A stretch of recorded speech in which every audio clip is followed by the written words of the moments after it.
Hello नमस्कार मैत्रिणो. 3 blouse तर व्यवस्थित होते कस्टमरचे, पण एक ब्लाउज भरपूर कमी होता. तर कमी होता म्हणून रिटर्न केला नाही. त्याला काय आयडिया केली नक्की पहा. एकाच कस्टमरचे 4 ब्लाउज शिवायला दिले होते. आता अगोदर मी शिवून घेतले 2, नंतर 2 घेतले शिवायला. तरी बघितल्यानंतर समजून आलं की हा ब्लाउज पीस खूपच छोटा आहे आणि त्यांना परत द्यायला गेला तर अगोदर का सांगितलं नाही म्हणून म्हणणार. त्यामुळे काय केलं मी अगोदर ॲडजस्ट होतंय का बघितलं. अस्तर तर मी अगोदरच कटिंग करून घेतलेला आणि मेन ब्लाउज पीस आहे तो पूर्ण ओपन करून ठेवला आणि साईज भरपूर मोठा होता त्यामुळे कटोरी कसंही ॲडजस्ट करता येतं. जर प्रिन्स कट असो किंवा तुम्ही 4 टक्स असेल तर होत नव्हता. मग कटोरी त्यांचा शिवायचा होता. कटोरीचं मी कटिंग अगोदरच करून घेतलं आणि फॅब्रिक ग्लू असतो तो चिकटून घेतला त्याच्यावरती आणि अस्तरला लावून घेतलेलं आहे बघू शकता व्हिडिओमध्ये. आणि मेन ब्लाउज पीसच्या आतल्या बाजूला हा भाग असेच ठेवून दिले आणि बाही मी नंतर कटिंग करून घेतल्या कारण बाही मला सुद्धा साईडला कपडा कमी होत होता.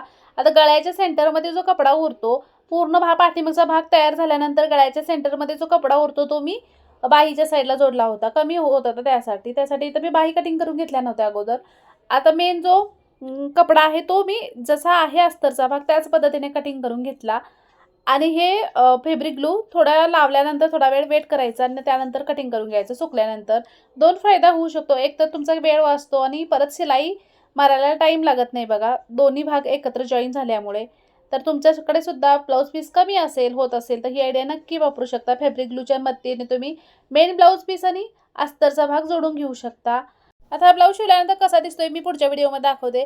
आता इथे तुम्ही ही आयडिया वापरू शकता बघा. ब्लाउज पीस कमी होत असेल तर फॅब्रिक ग्लूच्या मदतीने पूर्ण ब्लाउज आणि अस्तर जोडून घेऊ शकता.